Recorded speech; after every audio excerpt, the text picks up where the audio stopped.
Twitter shooked by Uthando Noxalo woman who said her hubby taught her how to cheat. Jub's hit reality show Uthando Noxalo once again brought D.Ra.M. a deluxe on Sunday when Precious took to the show ask her hubby's forgiveness after she told him that a child she was carrying was his. It was like math's higher grade on our TV when Jub explained how Precious had come to SA and cheated on her husband Rasta with another man, George. She later fell pregnant and told Rasta that the baby was his. When Precious told George about the pregnancy, he said they should keep it a secret and took the child. In all the chaos, Precious wanted to come clean to her hubby.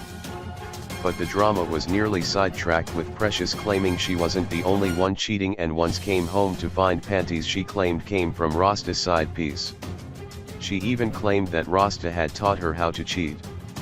The internet was defeated by all the drama and took to Twitter to share memes and messages about everything that was unfolding on screen. They also called for a second round of confessions to hear George's side of the story and wondered where the child was now.